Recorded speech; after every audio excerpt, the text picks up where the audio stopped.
नमस्कार मित्रों, कैसे हो आप। आज की वीडियो में हम सुरेश व हितेश नाम के मित्रों की कहानी सुनेंगे, तो चलो अब शुरू करते हैं। एक बार की बात है, एक छोटे से गांव में सुरेश और हितेश नामक दो दोस्त रहते थे। वे सारे काम एक साथ करते थे, दिन भर साथ में कठिनाइयों का सामना करते थे और खुशियों का अनुभव करते थे।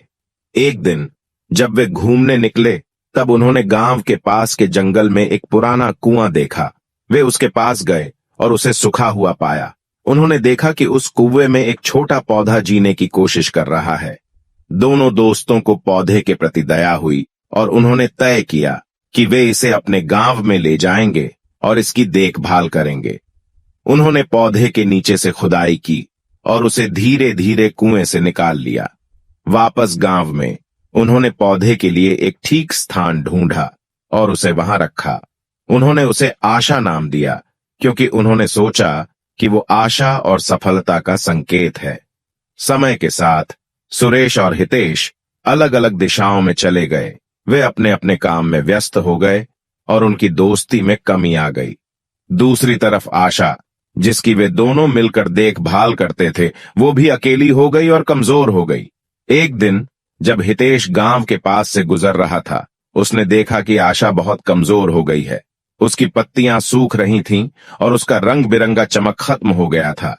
हितेश को दुख हुआ और वह जल्दी से सुरेश को ढूंढने निकल पड़ा। उन्होंने बातचीत की और मिलकर समस्या को हल करने का निर्णय लिया। उन्होंने पौधे को पानी दिया, उसे संरक्षित स्थान में रखा और उसकी सुरक्षा के लिए सारे उपाय किए। उसे बचाने का भरपूर प्रयास किया। उन्होंने काफी वक्त बाद मिलकर बातचीत की और अपने खुशियों और दुखों को साझा किया। उनके प्रयास से आशा को फिर से जीने की शक्ति मिली। उसकी पत्तियां फिर से उज्जवल हुईं और वह फिर से विकसित होने लगी। वह एक सुंदर वृक्ष बन गई और उसकी छाया और फूल लोगों को सुख और आनंद देते थे। इस वृक्ष ने समुदाय की एकजुटता और दोस्ती की महत्वपूर्णता को याद दिलाया। सुरेश और हितेश ने उस दिन एक महत्वपूर्ण सबक सीखा। उन्होंने जान लिया कि सच्ची दोस्ती विश्वास और सहयोग की जड़ों से जुड़ी होती है। उन्होंने वचन दिया कि वे एक दूसरे का साथ कभी नहीं छोड़ेंगे और उनकी दोस्ती को हमेशा महत्व देंगे। जब वे आशा की छांव में खड़े होते, तो उन्हें यह यकीन होता है कि उनकी दोस्ती और उनका संघर्ष सब कुछ बहुत सुंदर और अनमोल है। दोस्तों, मैं जानता हूं इस छोटी सी दोस्ती की कहानी को पढ़कर आपको अपना वह दोस्त याद आया होगा जिससे आप काफी समय से नहीं मिले, किसी वजह से उसके संपर्क में नहीं रह पा रहे हैं।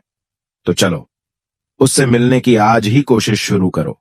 इस कहानी को उसके साथ शेयर करो ताकि उसके मन में भी यही ख्याल आए और आपकी दोस्ती को एक नया रूप, एक नई ताकत मिल जाए। For more video, just subscribe our channel and don't forget to give your likes and comments.